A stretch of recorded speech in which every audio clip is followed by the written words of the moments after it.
당신 같은 사람은 수십 년을 땀 흘려 쌀가마를 날라도 절대 내 남편처럼 부자는 될 수 없어. 꿈도 꾸지 마. 한 남자가 있습니다. 매일같이 무거운 쌀 포대를 짊어지며 고된 하루를 살아가는 소박한 남자. 그의 작업복은 해지고 낡았으며 온몸은 땀으로 축축합니다. 어느 날 그의 앞에 화려하게 차려입은 전처가 나타납니다. 부유한 새 남편의 팔짱을 낀 채 그들은 수많은 사람이 보는 앞에서 남자를 비웃고 그의 자존심을 무참히 짓밟습니다. 이 이야기가 시작되기 전 잠시 여러분께 여쭙고 싶습니다. 구독과 좋아요를 눌러주시면 제게 큰 힘이 됩니다. 채널을 구독해 주시는 모든 분들의 일이 순조롭게 풀리고 재물복이 넘치며 몸과 마음이 건강하고 바라시는 모든 소원이 이루어지기를 진심으로 바랍니다. 자, 이제 이야기를 시작하겠습니다.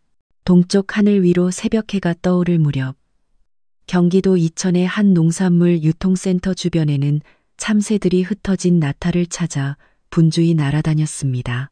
멀리서부터 거대한 도전기계가 굉음을 내며 돌아가기 시작했고 그 소리는 센터의 하루가 시작되었음을 알리는 신호였습니다. 수많은 육체 노동자 사이로 박민준이라는 중년의 남자가 묵묵히 쌀 포대를 옮기고 있었습니다. 그는 햇볕에 그을린 검은 피부와 고된 노동의 흔적이 새겨진 깊은 주름을 가진 깡마른 체구의 사내였습니다. 그가 입은 작업복은 낡고 빛이 바랬으며 곳곳에 달아빠진 흔적이 역력했습니다.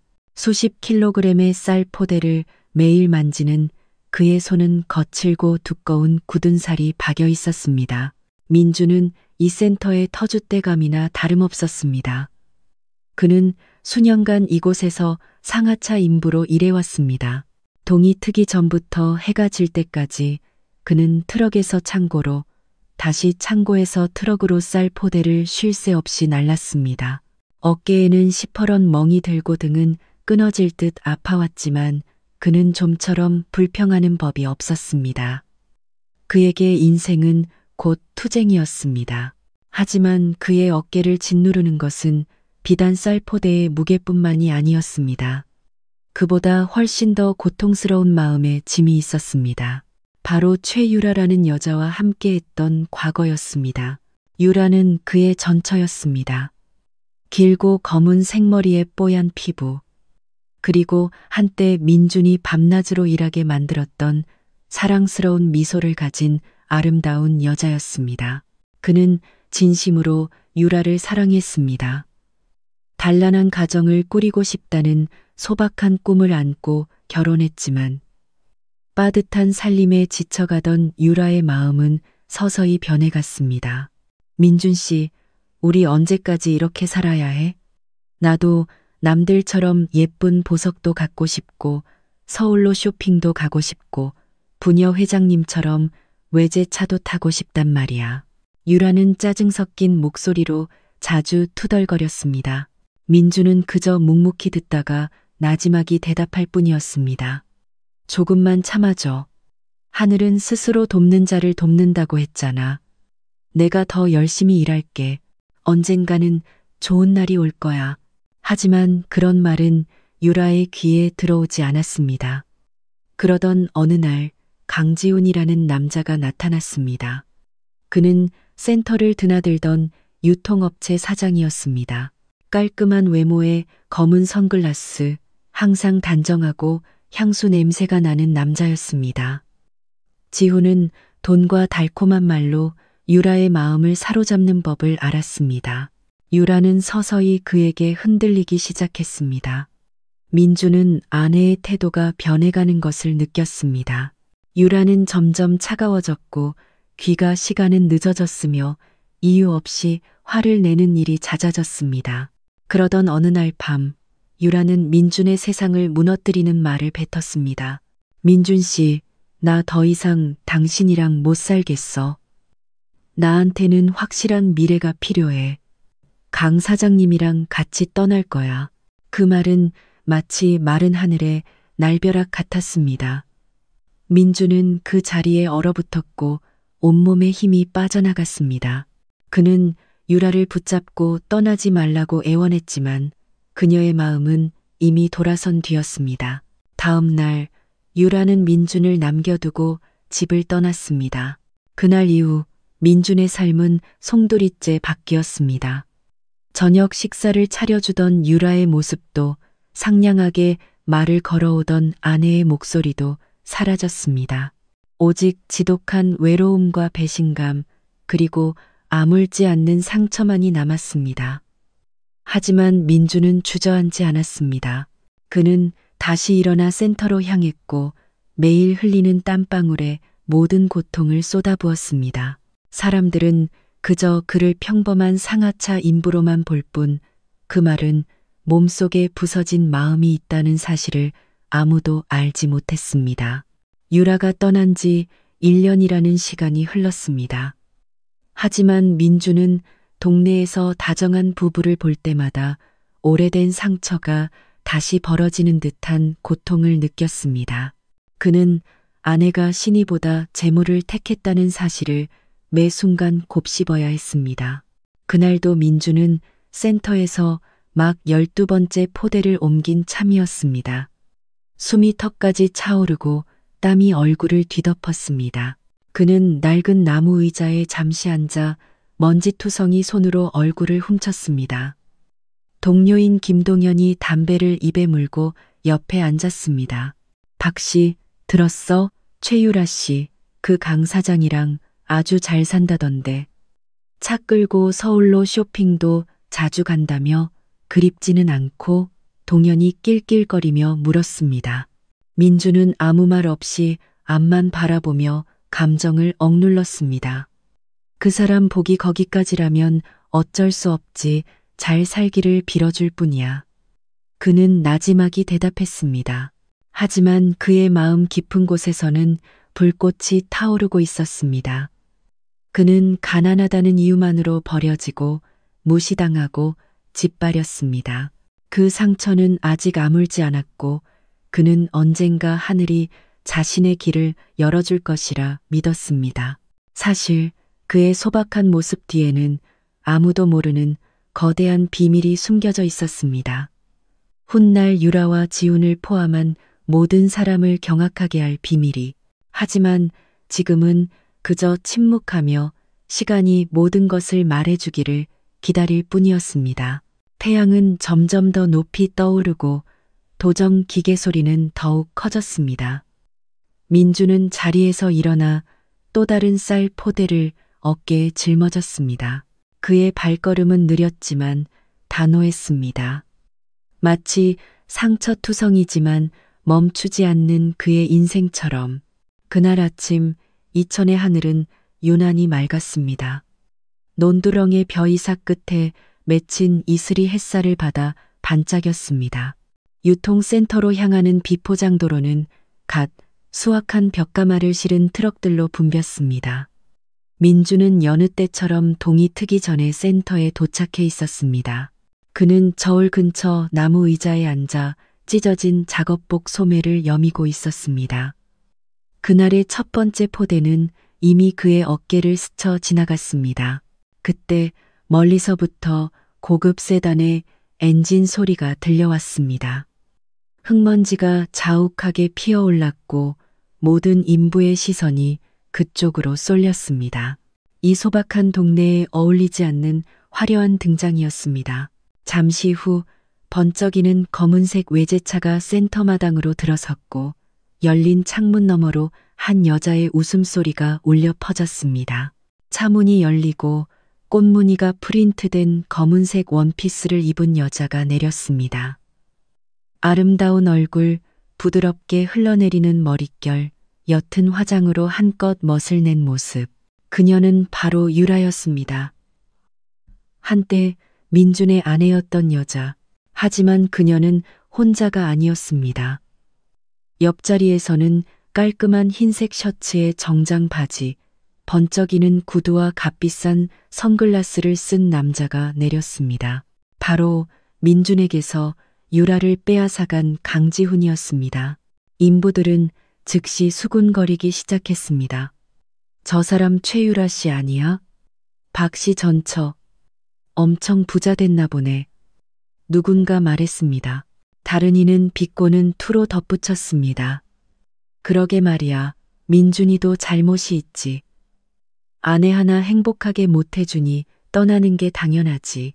쌀 포대를 옮기던 민준의 발걸음이 순간 멈췄습니다. 이마에서 흐르던 땀이 흙먼지와 뒤섞여 그의 얼굴을 얼룩지게 했습니다. 심장이 거세게 뛰고 가슴이 답답해졌습니다. 그는 그 목소리를 기억했습니다. 한때 그의 삶의 의미였으나 결국 그를 파괴했던 목소리. 유라는 모든 사람의 시선을 받으며 우아하게 마당을 가로질렀습니다. 그녀는 민준과 함께 낡은 판잣집에서 소박하게 살던 과거의 모습과는 완전히 다른 사람이 되어 있었습니다. 자신감 넘치는 도시 여자, 그리고 귀에 거슬리는 웃음소리. 유라의 시선이 민준에게 닿았을 때 그녀는 잠시 멈칫했습니다.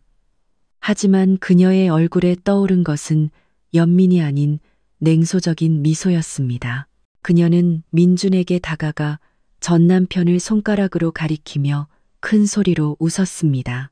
어머, 민준 씨, 이게 지금 당신 사는 꼴이야? 아직도 땀 냄새나 풍기면서 쌀 포대나 나르고 있네. 작업복은 다 찢어져서 남루하기 짝이 없. 예전이랑 똑같잖아? 그녀는 모든 사람이 들으라는 듯이 외쳤습니다. 유라의 웃음소리가 센터 마당에 울려 퍼졌습니다. 다른 인부들은 침묵했습니다. 일부는 안타까운 미소를 지었고 일부는 민준을 편들었다가 괜한 불똥이 튈까 두려워 작게 따라 웃었습니다. 지우는 유라 옆에 서서 아내의 어깨에 손을 얹었습니다. 그는 엷은 미소를 띠고 있었지만 그 눈빛에는 명백한 경멸이 담겨 있었습니다. 유라야, 신경 쓸 거 없어. 저런 사람은 평생 육체 노동이나 할 운명이야. 그가 무심하게 말했습니다. 민주는 고개를 숙였습니다. 어깨에 짊어진 포대가 마치 가슴을 짓누르는 것처럼 무겁게 느껴졌습니다. 입술이 파르르 떨렸지만 그는 아무 말도 할 수 없었습니다. 유라의 모욕보다도 그 말을 인정하는 듯한 주변 사람들의 시선이 그의 마음을 칼로 베는 듯했습니다. 민주는 속으로 나지막이 기도했습니다. 하늘이시여, 제게 힘을 주소서. 저들의 말에 무너지지 않게 하소서. 당신께서는 모든 것을 보고 계시며 인내하는 당신의 자녀를 영원히 욕되게 하지 않으실 것을 압니다. 유라는 말을 멈추지 않았습니다. 이것 봐, 민준 씨. 내가 강 사장님을 선택하길 정말 잘했지. 만약 아직도 당신이랑 살았다면 나도 당신처럼 이렇게 초라하고 가난한 사람이 됐을 거야. 내가 당신을 떠난 걸 후회할 것 같아? 천만에. 지금 내 삶은 비교도 안 될 만큼 행복해. 그 말들은 칼보다 더 깊숙이 밝혔습니다. 민주는 극심한 고통을 느꼈지만 여전히 침묵을 지켰습니다. 침묵이야말로 다른 사람들 눈에 더 이상 비참해 보이지 않기 위한 마지막 보루였습니다. 인부들은 다시 각자의 일로 돌아갔지만 수군거림은 계속되었습니다. 동정하는 사람도 비웃는 사람도 있었습니다. 그리고 조용히 민준의 인내심에 감탄하는 이도 있었습니다. 지훈이 유라의 어깨를 두드렸습니다. 이제 그만하고 들어가자. 센터장님이랑 할 얘기가 있어. 그들은 사무실로 향했습니다. 하지만 들어가기 전 유라는 다시 한번 민준을 돌아보며 경멸이 가득한 미소를 보냈습니다. 민준은 계속 고개를 숙이고 있었습니다. 눈물이 떨어질 뻔했지만 그는 재빨리 고개를 들어 약한 모습을 보이지 않으려 애썼습니다. 그는 다시 포대를 짊어지고 묵묵히 일을 계속했습니다. 가슴은 산산조각이 났지만 그날 유라의 첫 번째 모욕은 오래된 상처를 다시 헤집어 놓았습니다. 그가 그토록 애써 아물게 하려 했던 상처가 다시 활짝 벌어졌습니다. 하지만 그는 맞서 싸우지 않았습니다. 그의 마음 속에는 언젠가 하늘이 이 모든 상황을 뒤바꿔줄 것이라는 강한 믿음이 있었기 때문입니다. 그는 그날이 더 큰 시련의 시작이자 동시에 온 동네를 경악하게 할 이야기의 서막이라는 것을 알지 못했습니다. 그날 유통센터는 평소보다 훨씬 더 붐볐습니다. 대형 트럭들이 마당에 질비하게 늘어섰고 운전기사들과 인부들이 분주하게 쌀 포대를 옮겼습니다. 흙먼지가 날리고 현장 반장의 고함 소리가 울려 퍼졌으며 건조된 볏짚 냄새와 인부들의 땀 냄새가 뒤섞였습니다. 그 분주함 속에서 민주는 다시 포대의 무게 아래 고개를 숙였습니다. 등은 땀으로 흠뻑 젖었고 작업복은 더욱 남루해 보였습니다. 며칠 전 유라의 모욕적인 말들이 여전히 귓가에 맴돌았습니다. 마음의 상처가 채 아물기도 전에 사무실 쪽에서 또다시 유라의 요란한 웃음소리가 들려왔습니다. 사무실 문이 열리고 지훈과 함께 유라가 나왔습니다. 그녀의 얼굴은 환하게 빛났고 서울에서 막 사온 듯한 새로운 선글라스를 쓰고 있었습니다. 손에는 민준이 부부였을 때 단 한 번도 사주지 못했던 명품 가방이 들려 있었습니다. 유라는 센터마당 앞에 멈춰 서더니 포대를 나르고 있는 민준을 발견했습니다. 그녀는 지훈의 어깨를 툭 치며 웃음 섞인 목소리로 속삭였습니다. 하지만 그 목소리는 주변 사람들이 모두 들을 수 있을 만큼 컸습니다. 자기야, 저기 좀 봐. 내 전 남편 아직도 저러고 있네. 정말 불쌍하지 않아? 내가 저 사람이랑 살았을 때 얼마나 고생했는지 몰라. 지금 자기 아내가 된 게 얼마나 다행인지. 지훈도 민준을 경멸하는 눈빛으로 바라보며 미소를 지었습니다. 당연하지, 유라야. 계속 저 사람이랑 살았다면 아마 내 인생은 빚 갚고 겨우 밥이나 먹는 걸로 끝났을 거야. 유라는 거기서 멈추지 않았습니다. 그녀는 일부러 민준이 포대를 내려놓는 곳으로 더 가까이 다가갔습니다. 그리고는 큰 소리로 쏘아붙였습니다. 민준 씨, 똑똑히 봐. 난 이제 새로운 인생을 살고 있어. 난 이 센터의 유력한 사업 파트너 옆에 서 있고 당신은 여전히 싸구려 인부처럼 쌀포대나 나르고 있잖아. 하하하, 유라의 웃음소리가 터져 나왔습니다. 그 소리는 센터의 소음 속에서도 유난히 날카롭게 들렸고 마치 모든 사람 앞에서 민준의 뺨을 때리는 것 같았습니다. 그 말을 들은 몇몇 인부들은 덩달아 낄낄거렸습니다. 물론 민준이 대놓고 모욕당하는 것을 보고 마음이 불편해 고개를 숙이는 사람들도 있었습니다. 민준은 얼어붙었습니다. 그는 잠시 유라를 쳐다보다가 다시 고개를 숙였습니다. 다음 포대를 잡는 그의 손이 떨렸습니다. 그것은 짐의 무게 때문이 아니라 터져 나오려는 눈물을 참는 고통 때문이었습니다. 하지만 유라는 멈추지 않았습니다. 그녀는 계속해서 민준을 손가락질하며 웃어댔고 상황을 더욱 굴욕적으로 만들었습니다. 강 사장님, 저 사람 꼴 좀 보세요.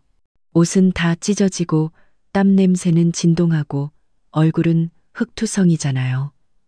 내가 어떻게 저런 사람이랑 살았을까요? 정말이지, 아직도 저 사람 아내였다면 끔찍한 수치였을 거예요. 지훈은 작게 웃으며 아내의 손을 토닥였습니다. 유라야, 너무 심하게 말하지 마. 그냥 저 사람 운명대로 살게 내버려둬. 우리랑 비교할 가치도 없는 사람이니까. 그 말들은 민준의 심장을 찌르는 비수와 같았습니다. 그는 모든 사람 앞에서 자신의 존엄성이 산산조각 나는 것을 느꼈습니다. 현장 반장인 김 반장님은 그 광경을 보고 고개를 저었습니다. 그는 민준이 성실하고 정직한 인부라는 것을 잘 알았지만 동시에 남과 다투기 싫어하는 성격이라는 것도 알았습니다. 그는 그저 나지막이 말할 수밖에 없었습니다. 박씨, 힘내게, 마음에 담아두지 말게나. 인생이 원래 이렇게 고약할 때가 있는 법이야. 민주는 마음속으로 비명을 질렀지만 조용히 고개를 끄덕였습니다. 그는 한마디라도 자신을 변호하고 싶었지만 입술은 굳게 닫혀 있었습니다. 그는 맞서 싸우는 것이 유라를 더 만족시킬 뿐이라는 것을 알았기에 침묵을 택했습니다. 한편 인부들은 수군거리기 시작했습니다. 박 씨 정말 불쌍하다. 전처한테 대놓고 저런 모욕을 당하다니. 동정하는 사람도 있었지만 비꼬는 사람도 있었습니다. 자기 잘못도 있지. 왜 저렇게 가난하대? 돈만 많았어 봐. 저렇게 떠났겠어? 민주는 그 모든 말을 들었습니다.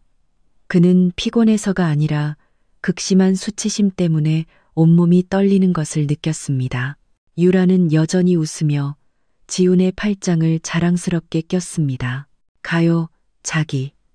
이 더러운 곳은 그만 떠나요. 가난한 사람들 땀 냄새 때문에 속이 메스꺼워요. 두 사람은 번쩍이는 검은색 세단을 향해 걸어갔습니다. 유라는 차에 타기 전 다시 한번 민준을 돌아보며 경멸 가득한 미소를 보냈습니다. 차에 시동이 걸리고 흙먼지가 날리며 차는 천천히 센터 마당을 빠져나갔습니다. 유라의 웃음소리는 차가 멀어진 후에도 민준의 귓가에 계속 맴돌았습니다. 민준은 그 자리에 못 박힌 듯 서 있었습니다. 손에는 여전히 포대가 들려 있었지만 그는 움직일 수 없었습니다. 눈에는 눈물이 그렁그렁 맺혔고 가슴은 터질 듯이 답답했습니다. 세상이 그의 앞에서 무너져 내리는 것 같았습니다. 그날 그는 단지 망신을 당한 것이 아니었습니다. 그는 수많은 사람 앞에서 모욕당했고 한때 사랑했던 여자에게 짓밟렸으며 그녀를 빼앗아간 남자와 비교당했습니다. 그것은 쉽게 잊을 수 없는 상처였습니다. 하지만 그는 마음속으로 한 문장을 되뇌었습니다. 박민준, 인내해라. 모욕을 모욕으로 갚지 마라. 하늘은 언제나 모든 것을 뒤바꿀 방법을 가지고 있다는 것을 믿어라. 민주는 고개를 들어 거친 손등으로 눈물을 닦았습니다. 그는 다시 쌀포대를 짊어지고 한 걸음 한 걸음 나아갔습니다. 모든 걸음이 무거웠지만 그 속에는 굳은 결의가 담겨 있었습니다. 그날 유라의 웃음소리는 그의 인생의 가장 큰 채찍질이 되었습니다. 그는 이 상처가 계속해서 자신을 괴롭힐 것을 알았지만 동시에 언젠가 모든 사람이 자신의 진정한 모습을 보게 될 것이라고 확신했습니다. 그리고 그날은 그가 생각하는 것보다 훨씬 더 가까이 다가오고 있었습니다. 그날 오후 해는 서쪽으로 기울기 시작했습니다. 도정 기계 소리가 잦아들며 하루 일과가 거의 끝났음을 알렸습니다. 인부들은 센터마당 한쪽에 모여 앉아 값싼 담배를 피우거나 근처 식당에서 내온 따뜻한 차를 마시며 피로를 풀었습니다. 하지만 마당 한 구석에서 민주는 여전히 분주했습니다. 근무 시간이 거의 끝났음에도 그는 계속해서 포대를 날랐습니다. 반장이 시켜서가 아니라 낮에 있었던 굴욕적인 사건을 머릿속에서 지우고 싶었기 때문이었습니다. 유라의 얼굴, 그녀의 비웃음, 그리고 지훈의 경멸적인 시선이 계속해서 그의 뇌리를 맴돌았습니다. 포대를 들어 올릴 때마다 느껴지는 것은 쌀의 무게뿐만이 아니라 모든 사람 앞에서 짊어져야 했던 수치심의 무게였습니다. 마지막 포대를 옮기고 나서야 민주는 창고 문 옆 나무 의자에 주저앉았습니다. 숨은 가빴고 온몸은 땀으로 젖었으며 그의 눈은 텅 빈 채 넓게 펼쳐진 논을 향해 있었습니다.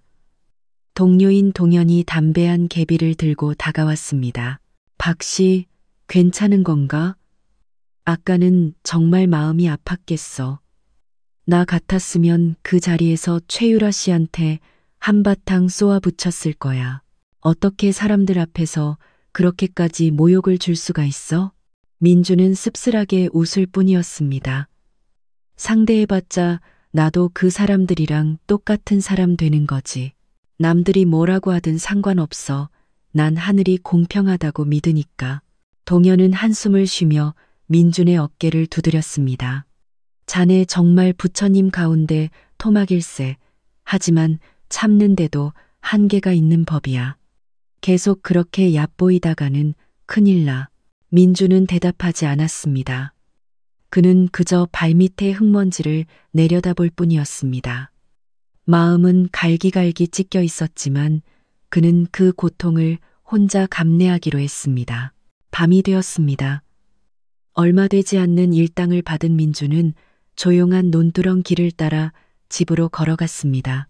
밤바람이 부드럽게 불어왔고 풀숲에서는 귀뚜라미 소리가 들려왔습니다. 동네 집들은 대부분 불이 꺼져 있었고 간간히 보이는 가로등 불빛만이 길을 비췄습니다. 그의 집은 낡고 허름한 옥탑방이었습니다. 민주는 땀에 젖은 작업복을 벗어두고 옥상에 있는 수도에서 찬물로 얼굴과 몸을 씻었습니다. 그리고는 차가운 방바닥에 앉았습니다. 그날 밤 그의 저녁 식사는 초라했습니다. 찬밥에 김치 한 조각, 변변한 반찬도 말동무도 없었습니다. 오직 정막만이 그와 함께 했습니다. 식사를 마친 민주는 멍하니 앉아 있었습니다. 그는 얼룩진 천장을 올려다보았습니다. 방 안에는 낡은 형광등 불빛만이 희미하게 깜빡였습니다. 그는 눈을 감았고 유라의 모습이 다시 떠올랐습니다. 그녀의 냉소적인 미소, 가슴을 찌르던 웃음소리, 지훈 옆에서 자랑스럽게 내뱉던 말들. 그 모든 것이 민준의 가슴을 답답하게 짓눌렀습니다. 그는 얇은 이불 위에 누워 어두운 천장을 바라보며 나지막이 읊조렸습니다. 유라야, 왜 그랬어야만 했니? 내가 무슨 잘못을 그렇게 했다고 사람들 앞에서 나를 그렇게 망신줘야 했어? 내가 가난했을지는 몰라도 단 한 번도 당신을 아프게 할 생각은 없었어. 밤낮으로 열심히 일한 건 오직 당신 때문이었는데 결국 그 모든 게 부족했나 보구나. 그의 눈에서 눈물이 흘러내려 먼지 쌓인 뺨을 적셨습니다. 하지만 그는 재빨리 눈물을 닦아냈습니다. 자기 자신 앞에서조차 약한 모습을 보이고 싶지 않았습니다. 잠시 후 민주는 자리에서 일어났습니다. 그는 벽에 걸어둔 낡은 방석을 꺼내 바닥에 깔았습니다. 그날 밤 그는 조용히 명상에 잠겼습니다. 그는 나지막한 목소리로 하늘에 호소했습니다. 하늘이시여, 저는 그저 약한 인간일 뿐입니다. 저는 모욕당하고 멸시받고 짓밟렸습니다. 하지만 저는 당신 외에는 기댈 곳이 없습니다. 만약 이 인내가 당신의 시험이라면 제게 힘을 주소서. 제가 증오에 빠지지 않도록 하시고 미움으로 제 마음이 더럽혀지지 않도록 지켜주소서. 저에게 길을 보여주소서. 기도를 마친 후 민주는 오랫동안 침묵 속에 앉아 있었습니다. 밤은 깊어갔고 창문 틈으로 찬 바람이 스며들었습니다. 밖에는 반달이 떠 있었습니다. 가슴은 산산조각 났지만 그의 마음속에는 약간의 평온함이 깃들었습니다.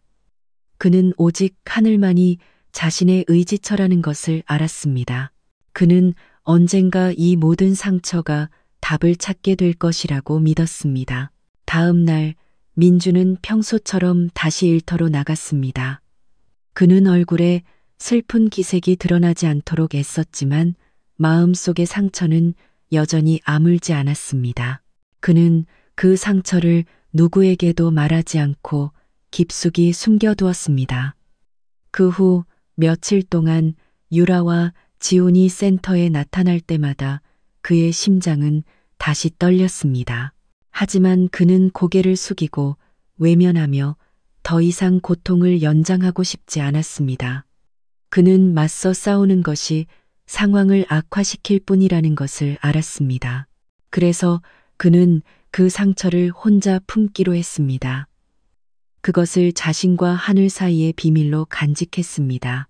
그리고 자신도 모르는 사이에 그가 품은 상처는 서서히 결의의 불꽃으로 변해가고 있었습니다.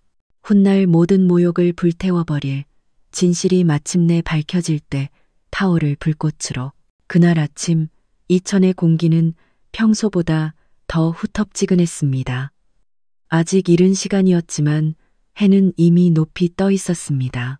논에서는 참새들이 떼를 지어 날아다녔고 유통센터 마당은 다시 인부들의 함성으로 가득 찼습니다. 민주는 평소처럼 여러 번 기운 낡은 작업복을 입고 나타났습니다. 그의 어깨에는 아직 아물지 않은 붉은 자국이 선명했지만 그는 억지로 몸을 움직여 포대를 짊어졌습니다. 모든 걸음이 무거웠습니다. 쌀의 무게 때문만이 아니라 그를 짓누르는 생각의 무게 때문이었습니다. 유라가 사람들 앞에서 자신을 비웃고 모욕한 사건 이후 인부들의 수군거림은 더욱 심해졌습니다.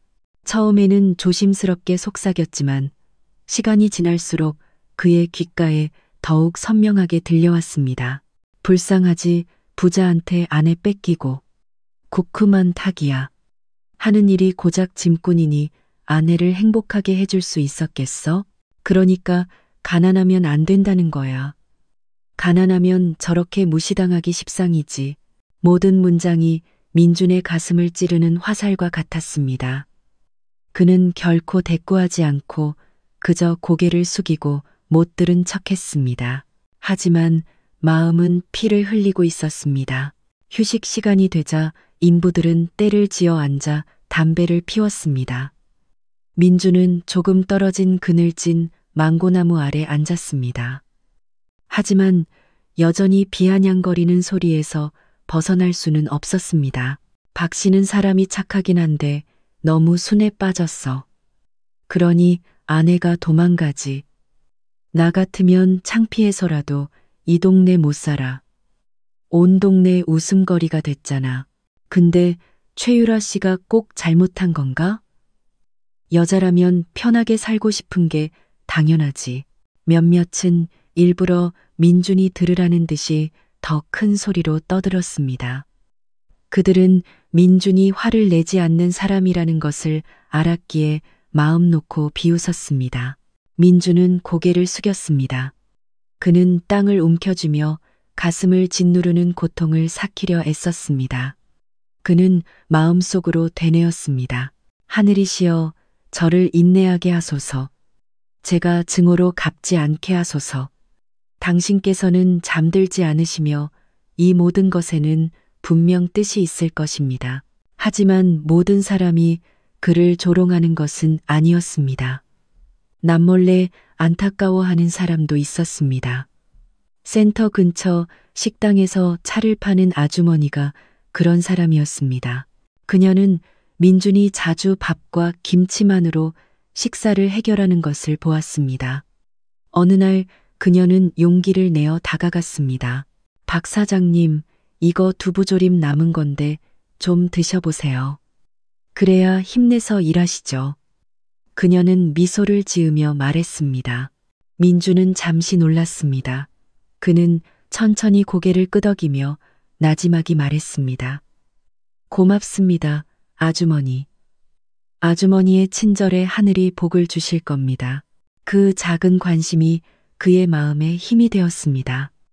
적어도 모든 사람이 자신을 경멸하는 것은 아니었습니다. 하지만 시련은 거기서 그치지 않았습니다. 며칠 후 민준이 포대를 나르고 있을 때 젊은 인부 중 한 명인 철호가 갑자기 그를 보고 큰 소리로 웃었습니다. 어이, 모두들 봐봐. 최유라 씨 전 남편 지나간다. 그가 민준을 손가락으로 가리키며 소리쳤습니다. 그의 친구들은 배를 잡고 웃었습니다. 민준은 잠시 멈춰서서 눈을 감았다가 다시 발걸음을 옮겼습니다. 그는 돌아보지도 대꾸하지도 않았습니다. 얼굴은 수치심으로 붉게 달아올랐지만 철호는 계속해서 조롱했습니다. 와, 내가 저 사람이었으면 차라리 집에 불을 지르고 말겠다. 부자 사장한테 아내 뺏기고 창피해서 어떻게 살아? 웃음소리는 더욱 커졌습니다. 다른 인부 몇몇이 말리려 했지만 철호는 아랑곳하지 않았습니다. 결국 현장 반장인 김 반장님이 나서서야 그는 입을 다물었습니다. 철호, 조용히 못해. 너무 지나치잖아. 반장님이 소리쳤습니다. 하지만 상처는 이미 깊게 새겨졌습니다. 민주는 자신의 모든 존엄성이 산산조각 나는 것을 느꼈습니다. 그날 오후 모든 인부가 퇴근할 때 민주는 홀로 논두렁길을 걸었습니다. 길가에서 벽실을 말리던 아주머니 몇몇이 그를 보며 수군거렸습니다. 작게 웃는 사람도 있었고 안타까운 듯 고개를 젓는 사람도 있었습니다. 민주는 그저 고개를 숙였습니다. 땅이 그를 붙잡는 것처럼 발걸음이 무거웠습니다. 옥탑방에 도착한 그는 텅 빈 방에 앉아 노랗게 물들기 시작한 논을 멍하니 바라보았습니다. 저녁 바람이 불어와 곧 추수할 벼의 향기를 실어 날랐습니다. 그는 다시 한번 자기 자신에게 말했습니다. 민준아, 참아라. 사람들이 너를 비웃게 내버려 둬라. 그들은 진실을 알지 못한다. 그들은 내 마음이 아니라 내 겉모습만 볼 뿐이다. 기억해라. 이 모든 것은 잠시일 뿐이다. 언젠가 진실이 밝혀질 것이고 그날이 오면 그들은 모두 침묵하게 될 것이다. 눈물이 또다시 흘러내렸지만 민주는 거칠게 닦아냈습니다. 그는 더 이상 슬픔에 잠겨 있고 싶지 않았습니다. 인생은 계속되어야 한다는 것을 알았습니다. 그날 밤 그는 평소처럼 명상을 했습니다. 그의 목소리는 떨렸지만 간절히 하늘의 힘을 구했습니다.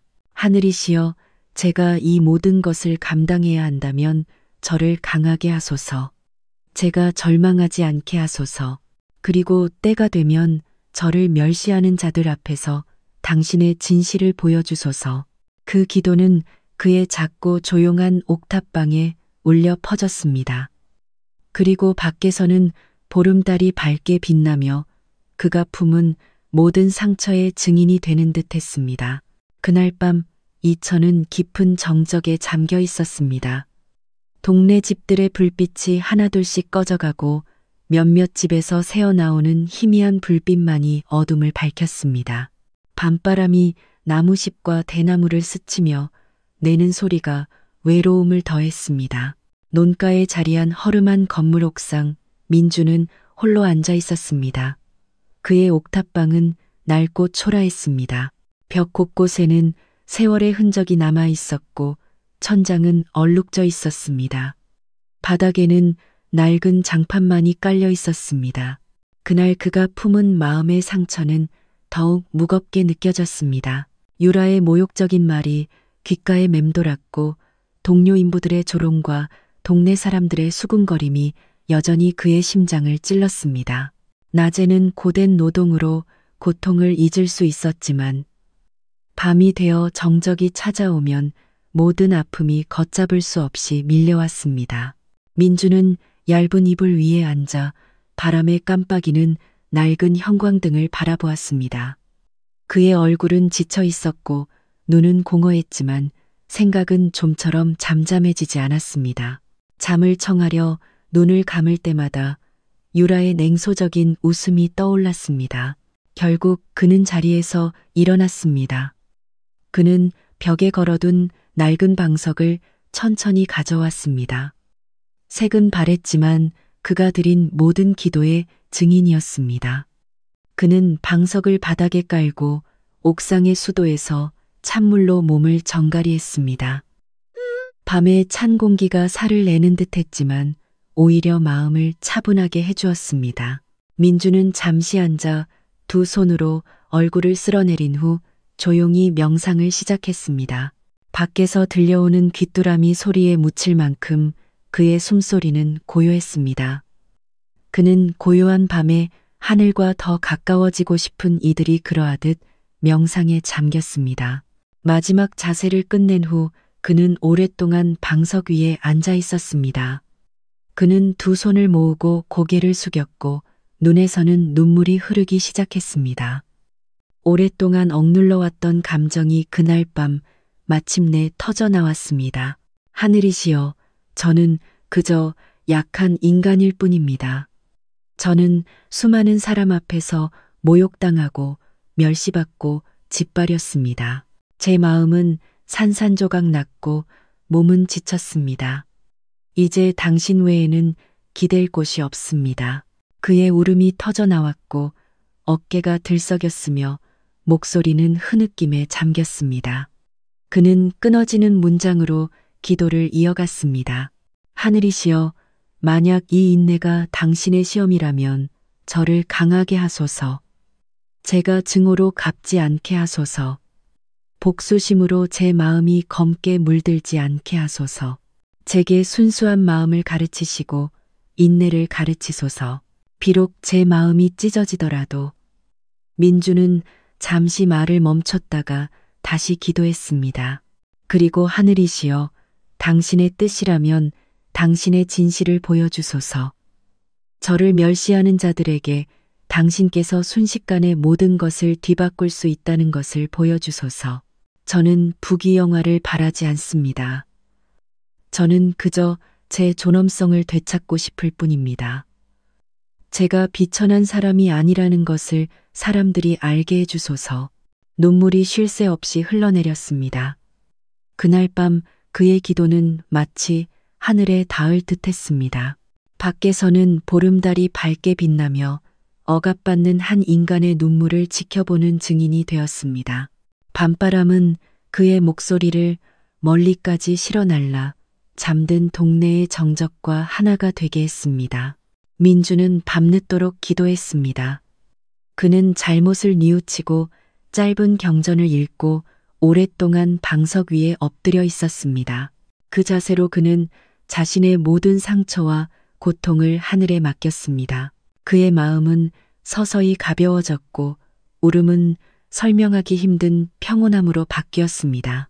모욕은 여전했고 상처는 아물지 않았지만 그날 밤 그는 더 강해졌음을 느꼈습니다.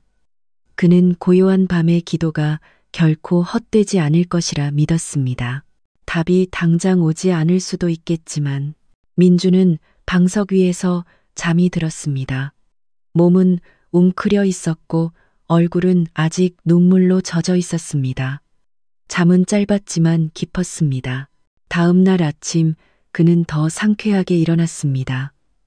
몸은 피곤했지만 마음속에는 새로운 기운이 솟아났습니다. 그는 다시 낡은 작업복을 입고 일터로 향했습니다. 그 후 며칠 동안 밤의 기도는 그의 일과가 되었습니다. 고통이 찾아올 때마다 그는 방석 위에서 그것을 쏟아냈습니다. 모욕이 가슴을 찌를 때마다 그는 고요한 밤에 나지막한 기도로 응수했습니다. 그리고 그도 모르는 사이에 그 기도들은 그를 거대한 운명으로 이끌고 있었습니다. 유라와 지훈을 포함한 모든 사람을 경악하게 할 운명으로. 그날 유통센터의 분위기는 평소보다 더 분주했습니다. 인근 지역에서 수확한 벼를 실은 대형 트럭들이 줄지어 들어왔습니다. 경적 소리, 현장 반장의 고함 소리, 그리고 포대가 바닥에 떨어지는 쿵 소리가 뒤섞여 소란스러웠습니다. 그 소란 속에서 민주는 평소처럼 묵묵히 일했습니다. 땀은 비 오듯 쏟아졌고 계속되는 작업에 어깨는 불타는 듯 아팠습니다. 하지만 그는 고개를 숙이고 일에만 집중하며 그동안 자신을 괴롭혔던 모든 조롱을 잊으려 애썼습니다. 그때 갑자기 고급 세단의 엔진 소리가 동네 길에서 들려왔습니다. 모든 사람이 반사적으로 고개를 돌렸습니다.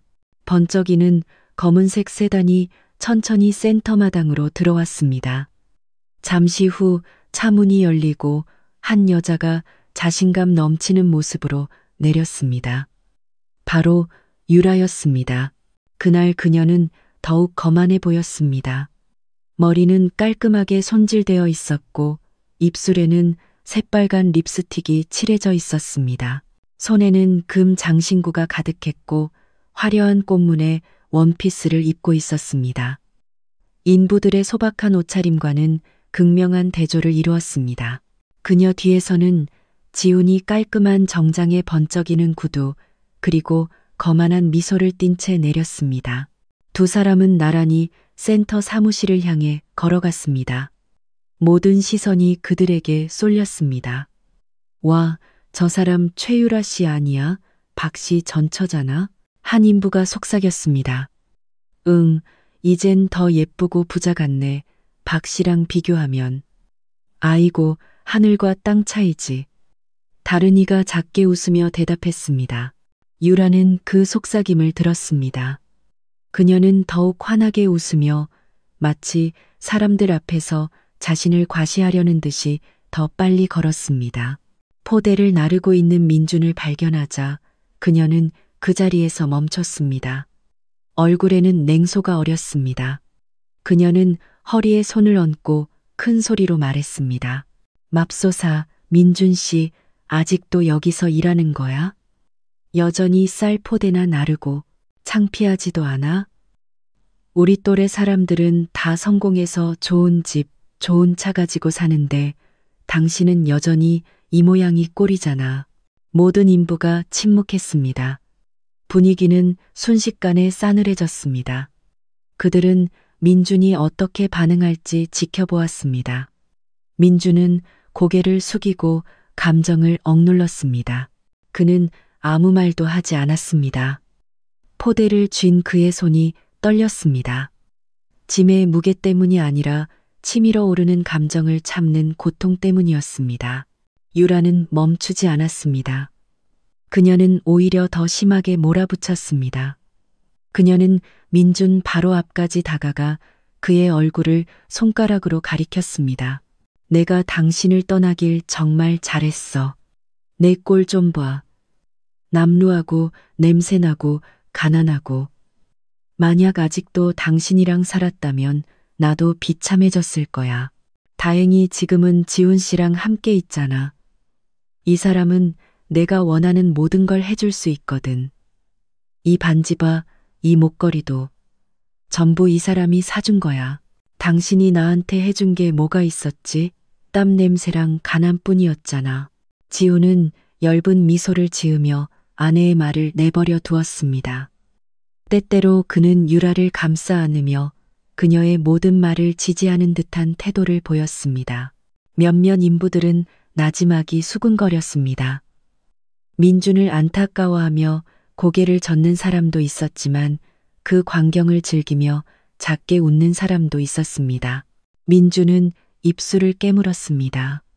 눈물이 떨어질 뻔했지만 그는 재빨리 고개를 들어 약한 모습을 보이지 않으려 애썼습니다. 그는 마음속으로 기도했습니다. 하늘이시여, 제가 미워하지 않게 하소서.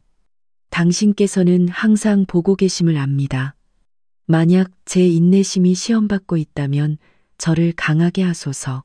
유라는 배를 잡고 웃었습니다. 하하, 내가 널 떠난 걸 후회할 것 같아?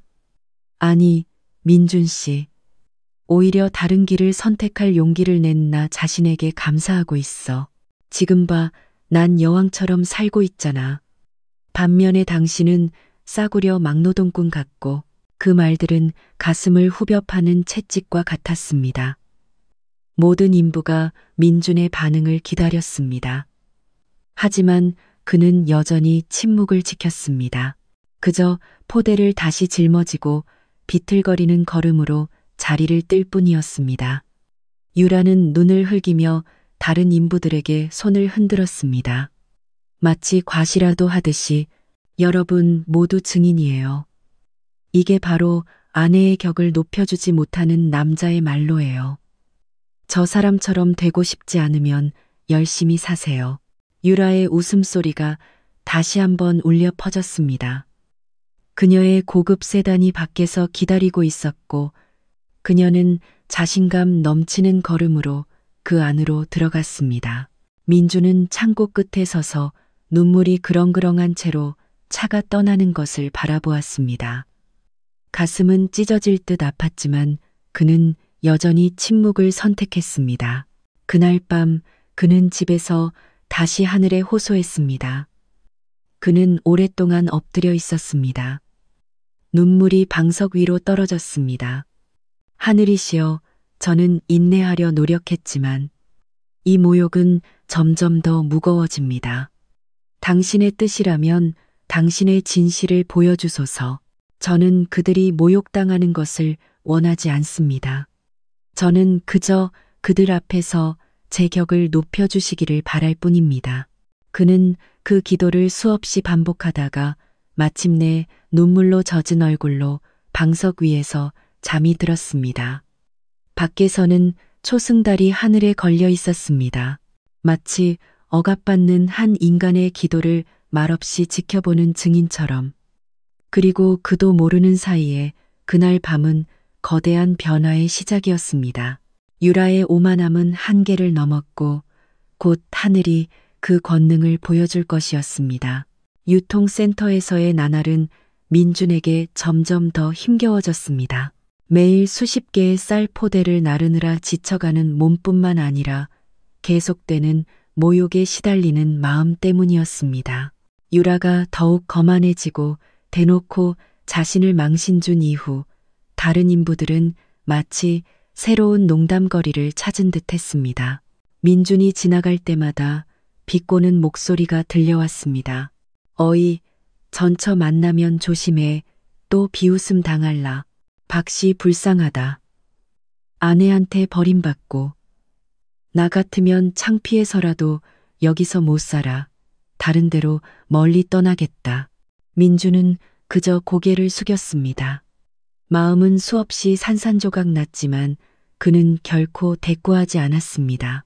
그가 화를 내면 사람들이 더 만족할 것이라는 것을 알았기 때문입니다. 그래서 그는 침묵을 택하고 인내를 마지막 방패로 삼았습니다. 하지만 인내는 쉽지 않았습니다. 어떤 날은 눈이 퉁퉁 부은 채로 집에 돌아와 조용히 울었고 어떤 날은 옥탑방에 오랫동안 앉아 조용한 눈을 바라보며 자신에게 물었습니다. 언제까지 이렇게 버텨야 하는 걸까? 밤은 기도로 가득 찼습니다. 그는 한밤중에 일어나 하늘의 모든 상처를 털어놓는 일이 잦아졌습니다. 엎드릴 때마다 그는 절망에 빠지지 않도록 힘을 구했습니다. 하늘이시여, 이것이 당신의 시험이라면 제가 지지 않게 하소서. 제 마음이 아프더라도 그들을 미워하고 싶지 않습니다. 제게 계속 인내할 힘을 주시고 순수한 마음을 유지하게 하소서. 하지만 하늘은 마치 그의 인내심을 더 시험하려는 듯 했습니다. 어느 날 오후 일이 거의 끝나갈 무렵 유라가 다시 센터에 나타났습니다. 이번에는 지훈뿐만 아니라 그의 사업 파트너 몇 명과 함께였습니다. 그들은 위풍당당하게 센터로 들어섰습니다. 유라는 에메랄드 그린색의 현대적인 한복 드레스를 입고 눈에 띄는 금 장신구로 치장하고 있었습니다. 그녀의 미소는 넓었고 눈은 자부심으로 반짝였습니다. 포대를 내리고 있는 민준을 발견하자 그녀는 즉시 큰 소리로 외쳤습니다. 여러분, 모두 이리 좀 보세요. 이 사람이 제 전남편이에요. 실패한 제 전남편. 지금 보세요. 여전히 짐꾼 노릇이나 하고 있잖아요. 센터의 분위기는 순식간에 싸늘해졌습니다. 모든 시선이 민준에게 쏠렸습니다. 유라는 일부러 그를 손가락으로 가리키며 많은 사람 앞에서 그를 망신 주었습니다. 지훈은 작게 웃으며 자신의 동료들에게 말했습니다. 제가 말했죠? 저런 사람은 절대 변하지 않습니다. 저와 제 아내가 사업을 키우는 동안 저 사람은 남의 짐이나 들어주고 있을 뿐이죠. 사업 파트너들은 멋쩍은 미소를 지었습니다. 예의상 웃는 사람도 있었고 고개를 젓는 사람도 있었습니다. 하지만 그들의 시선은 한결같이 경멸적이었습니다. 민주는 그 자리에 굳어 있었습니다. 그가 짊어진 포대가 평소보다 훨씬 더 무겁게 느껴졌습니다. 마치 세상이 그의 어깨를 짓누르는 것 같았습니다. 그는 땅을 내려다보며 눈물을 참으려 애썼습니다. 유라는 멈추지 않았습니다. 그녀는 더 가까이 다가가 경멸 가득한 말투로 말했습니다. 민준 씨, 창피하지도 않아요? 예전의 날 행복하게 해주겠다고 약속했었죠. 하지만 당신이 준 건 고통뿐이었어요. 지금의 날 보세요. 성공한 남편과 함께 있잖아요. 당신은 여전히 짐꾼이고 유라의 웃음소리가 다시 터져 나왔습니다. 모든 사람이 들었고 그 웃음소리는 민준의 심장을 찔렀습니다. 민준은 마음속으로 비명을 질렀습니다. 하늘이시여, 언제까지 제가 이걸 감당해야 합니까?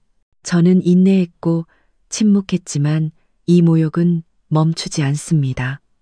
하지만 그의 입술은 여전히 굳게 닫혀 있었습니다.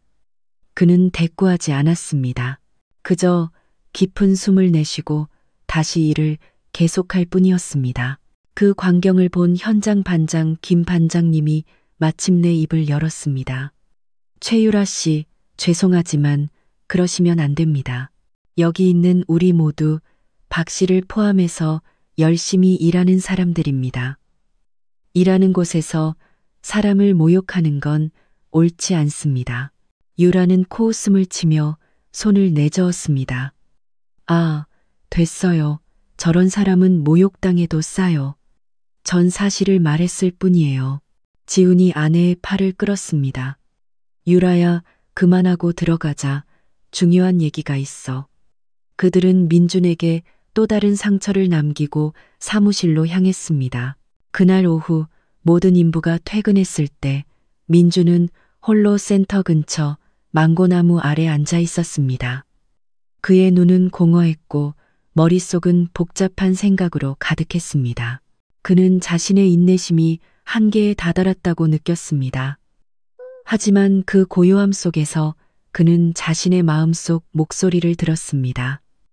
민준아, 포기하지 마라. 내 인내심은 한계까지 시험받을 것이다.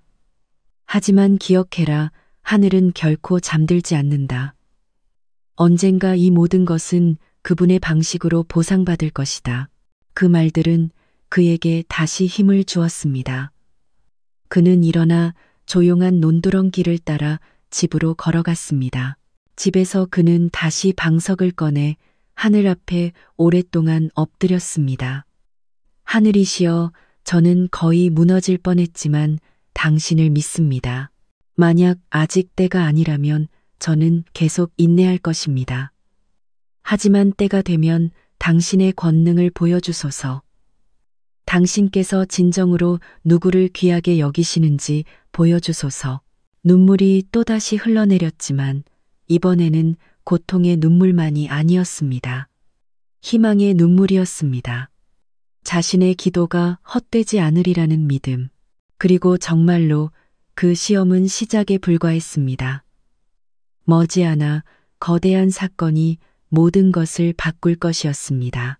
그동안 모욕당했던 민준이 곧 자신의 진정한 모습을 보여줄 것이었습니다. 유라가 지훈의 사업 파트너들 앞에서 민준을 다시 망신 준 사건 이후 며칠이 흘렀습니다. 그 이후로 인부들 사이의 소문은 더욱 무성해졌습니다. 민준의 이름은 동정, 비아냥 혹은 조롱 섞인 대화에서 결코 빠지지 않았습니다. 하지만 센터의 몇몇 사람들은 이상한 점을 눈치채기 시작했습니다. 낯선 이들의 방문이 잦아진 것이었습니다. 어느 날 아침 회색 관용차가 센터 마당에 멈춰섰습니다. 그 안에서 정장을 깔끔하게 차려입은 두 남자가 내려 서류 가방을 들고 현장 반장인 김 반장님과 심각하게 이야기를 나누었습니다. 다른 인부들은 멀리서 훔쳐보며 그들이 누구인지 궁금해할 뿐이었습니다. 서울에서 온 사람들이라던데 동현이 민준에게 속삭였습니다. 듣자 하니 이 센터의 진짜 사장님이 직접 회의하러 오신다나 봐. 그래서 준비하는 거래. 다른 인부가 덧붙였습니다. 민준은 아무 말 없이 평소처럼 포대를 날랐습니다. 하지만 마음속에는 다른 감정이 일었습니다. 그는 무언가 일어나고 있다는 것을 직감했습니다. 모든 것을 바꿀지도 모르는 무언가가. 날이 갈수록 의문스러운 움직임은 더욱 분명해졌습니다. 몇몇 인부들은 김 반장님이 자주 어딘가로 전화를 걸어 조용히 속삭이는 것을 보았습니다. 곧 대주주들이 센터에서 중요한 회의를 열 것이라는 소문도 돌았습니다. 하지만 가장 놀라운 것은 민준 자신이 몇 번이나 그 낯선 사람들에게 조용히 불려갔다는 사실이었습니다. 그들은 민준과 오래 이야기하지는 않았고 다른 사람들은 이해하지 못할 사소한 질문들만 던졌습니다. 박 선생님, 이곳 인부들의 근무 여건은 어떻습니까? 임금 체계는 공정하다고 생각하십니까? 선생님께서 보시기에 이 센터에서 개선되어야 할 점은 무엇입시오? 민주는 아무 의심 없이 순수하게 대답했습니다. 그는 그저 그들이 보고서를 작성하기 위해 자료를 수집하고 있다고 생각했습니다. 하지만 자신도 모르는 사이에 그 모든 대화는 중요한 기록이 되고 있었습니다. 한편 유라와 지훈도 대주주들이 온다는 소문을 접했습니다. 그들은 자신들의 영향력을 과시할 필요가 있다고 느꼈습니다. 지훈은 인부들 앞에서 뽐내기 위해 매번 다른 고급차를 몰고 센터에 나타났습니다. 어느 날 오후 동현이 말했습니다. 박 씨, 다음 주에 진짜 사장님이 직접 오신다던데 대규모 회의가 있을 거래. 모든 사람이 참석해야 한대. 민주는 천천히 고개를 끄덕였습니다. 그의 얼굴은 여전히 평온했지만 심장은 더 빨리 뛰고 있었습니다. 그의 내면에서 무언가가 속삭였습니다. 이것이 바로 그가 오랫동안 기다려온 순간이라고. 그날 밤 그는 다시 명상에 잠겼습니다. 오랫동안 엎드린 후 그는 방석 위에 앉아 있었습니다. 하늘이시여, 만약 지금이 그때라면 저를 인도해 주소서. 제가 교만해지지 않게 하시고 이 모든 것이 당신 덕분이라는 것을 잊지 않게 하소서. 밖에서는 밤바람이 거세게 불었습니다. 마치 자연도 거대한 폭풍이 곧 닥칠 것이라는 신호를 보내는 듯했습니다. 그 후 며칠 동안 센터의 분위기는 더욱 달라졌습니다. 인부들은 구역을 나눠 청소하고 벽을 새로 칠하고 쌀 포대를 더 깔끔하게 정리하는 임무를 받았습니다. 이 모든 것은 진짜 사장님이 온다는 소문 때문이었습니다. 인부들은 수군거리기 시작했습니다. 그 진짜 사장님은 대체 누구일까? 엄청난 부자라던데 좀처럼 모습을 드러내지 않는데 그분이 오시면 분명 큰 변화가 있을 거야. 민주는 그 모든 소문을 들으며 묵묵히 일했습니다. 그는 작게 미소 지었지만 마음속은 요동치고 있었습니다. 그가 오랫동안 지켜온 비밀이 마침내 밝혀질 때가 다가오고 있음을 알았기 때문입니다. 그리고 아무도 깨닫지 못하는 사이에 그가 겪었던 모든 발걸음, 모든 모욕, 모든 비웃음은 사실 모든 사람을 그 거대한 날로 이끌고 있었습니다. 하늘이 누가 진정으로 비천하고 누가 존귀한지를 보여줄 그날로 마침내 기다리던 날이 밝았습니다. 아침부터 이천 유통센터의 분위기는 평소와 달랐습니다. 정문에는 작은 깃발들이 걸렸고 마당은 깨끗하게 쓸려 있었으며 새로 칠한 흰색 벽에서는 아직 페인트 냄새가 채가시지 않았습니다. 쌀 포대들은 평소보다 훨씬 더 질서정연하게 쌓여 있었습니다. 인부들은 궁금증 가득한 얼굴로 출근했습니다. 그들은 평소보다 깨끗한 옷을 입고 있었지만 여전히 소박한 차림이었습니다. 김 반장님은 거듭 당부했습니다. 오늘 게으름 피우는 사람 없도록 해. 진짜 사장님이 오시는 날이야. 모두 깔끔하고 예의 바르게 행동해야 돼. 민준도 어젯밤 빨아둔 낡은 작업복을 입고 출근했습니다. 깨끗하긴 했지만 곧 도착할 손님들의 옷차림과는 비교할 수 없을 정도로 초라했습니다. 하지만 그는 신경 쓰지 않았습니다. 평소처럼 그는 자신의 일에만 집중하며 포대를 나르고 정리하고 모든 것이 질서정연하도록 했습니다. 오전 10시경 여러 대의 고급 세단이 마당으로 들어서기 시작했습니다. 엔진 소리가 울리고 흙먼지가 날리자 모든 인부가 반사적으로 고개를 돌렸습니다. 차 안에서는 깔끔한 정장을 입은 남자들과 현대적인 옷차림의 여자들, 그리고 두꺼운 서류 뭉치를 든 직원들이 내렸습니다. 그리고 잠시 후 번쩍이는 검은색 세단 한 대가 센터 사무실 문 바로 앞에 멈춰 섰습니다. 그 안에서 50대쯤으로 보이는 위험 있는 남자가 내렸습니다. 그는 머리를 단정하게 빗어 넘기고 흰색 셔츠에 회색 정장을 입고 있었습니다. 모든 사람이 존경의 의미로 고개를 숙였습니다. 그는 바로 진짜 사장님의 공식 대리인이자 그동안 좀처럼 모습을 드러내지 않았던 인물이었습니다. 안녕하십니까, 여러분. 그가 우렁찬 목소리로 말했습니다. 오늘 우리는 중요한 회의를 위해 모였습니다.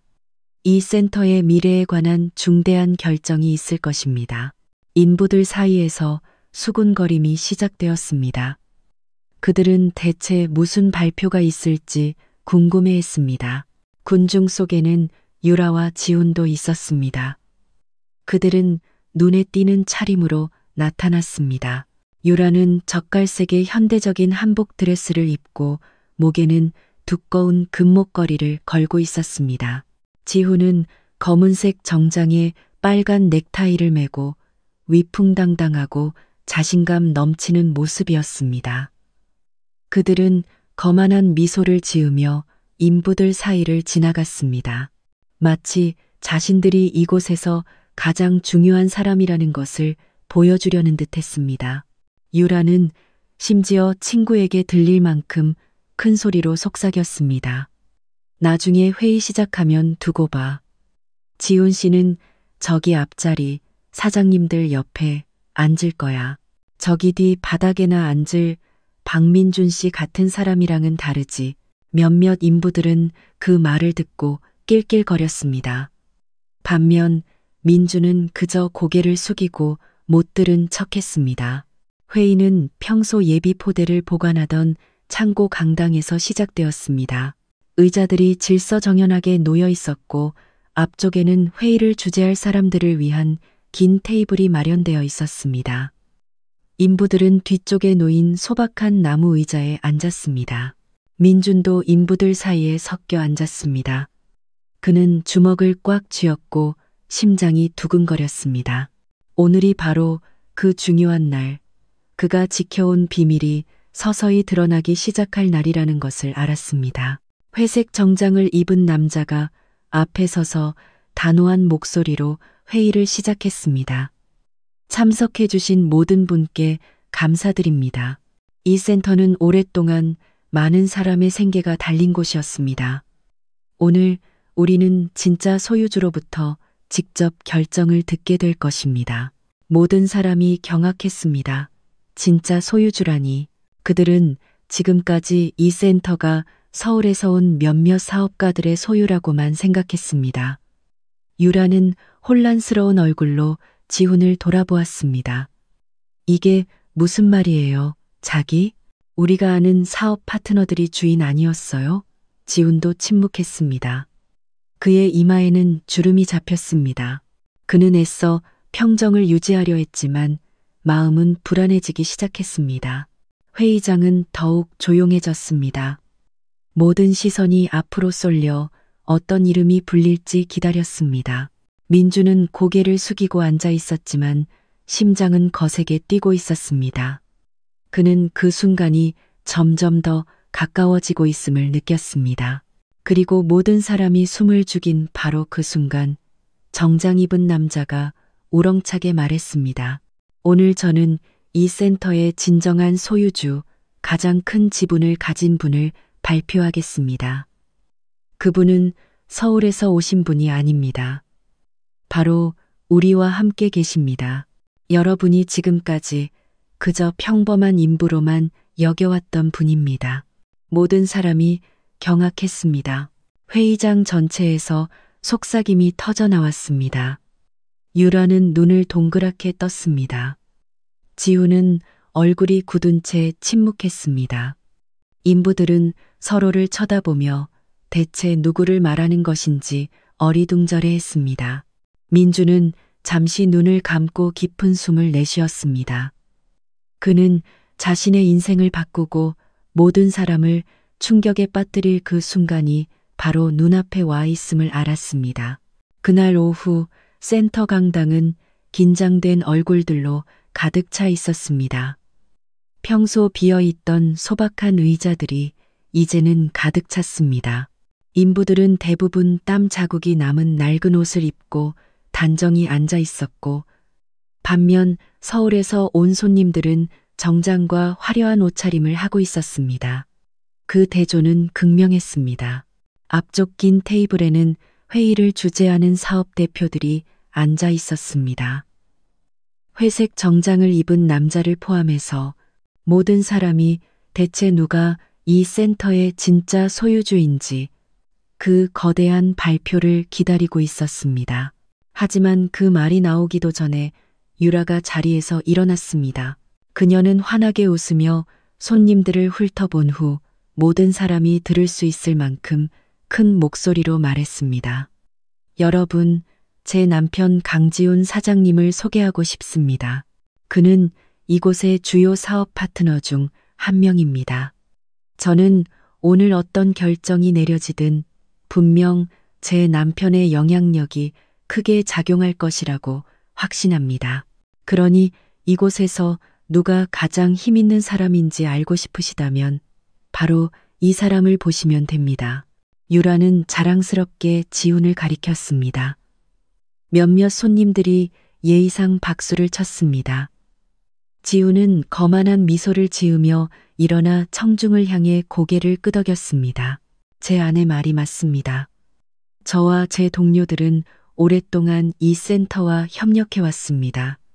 우리는 모든 것이 순조롭게 진행되도록 최선을 다할 것입니다. 인부들은 서로를 쳐다보았습니다. 그들은 지훈이 이 모든 것의 배후에 있는 실세라고 더욱 확신하게 되었습니다. 한편 뒷줄에 앉아있던 민주는 평온한 얼굴을 하고 있었지만 마음속은 들끓고 있었습니다. 그때 유라가 고개를 돌리다 민준을 발견했습니다. 그녀의 미소는 즉시 냉소적으로 변했습니다. 그녀는 일부러 앞으로 걸어 나와 외쳤습니다. 어머, 여기 누가 있는 것 좀 봐. 내 전남편 그 쌀포대 짐꾼 말이야. 당신도 이런 중요한 회의에 참석했네. 민준 씨, 뭐하러? 당신이 여기 앉아 있는 것만으로도 분위기가 더러워지는 것 같은데. 회의장 몇몇 구석에서 작은 웃음소리가 터져 나왔습니다. 입을 가리는 사람도 있었고 대놓고 웃는 사람도 있었습니다. 유라는 더욱 만족스러워했습니다. 그녀는 민준에게 다가가 큰 소리로 말했습니다. 민준 씨, 주위를 좀 둘러봐. 여기 있는 사람들은 다 좋은 옷 입고 높은 직책을 가진 사람들이야. 당신은 땀 냄새 나는 다 찢어진 작업복 입고 앉아 있잖아. 창피하지도 않아? 민주는 고개를 숙였습니다. 무릎 위에 놓인 그의 주먹이 하얗게 변했습니다. 가슴이 분노로 차올랐지만 그는 한마디도 하지 않기로 했습니다. 유라는 계속해서 공격했습니다. 난 당신과 더 이상 함께하지 않는 것을 천번이고 감사하게 생각해. 만약 아직도 당신과 있었다면 난 절대 이런 자리에 앉아보지도 못했을 거야. 쓸모없는 남자와 비참한 삶을 살던 나를 구해준 강 사장님, 정말 고마워요. 분위기는 더욱 소란스러워졌습니다. 몇몇 인부들은 민준을 안타까워하며 고개를 저었지만 감히 나서서 변호하지는 못했습니다. 손님들은 대놓고 전 남편을 모욕하는 유라의 행동을 보고 의아해하며 수군거릴 뿐이었습니다. 회의를 주재하던 회색 정장의 남자가 헛기침을 하며 분위기를 진정시키려 했습니다. 부인, 조용히 해주시겠습니까? 우리는 지금 중요한 사안을 논의해야 합니다. 하지만 유라는 멈출 생각이 없었습니다. 그녀는 오히려 인부들을 향해 큰 소리로 외쳤습니다. 여러분 모두 박민준 씨를 보고 배우세요. 아내의 격을 높여주지 못하는 실패한 남자가 되지 마세요. 저 사람처럼 망신당하고 싶지 않다면 제 남편처럼 성공하세요. 웃음소리가 다시 터져 나왔습니다. 하지만 이번에는 많은 사람이 유라의 말이 지나치다고 느끼기 시작했습니다.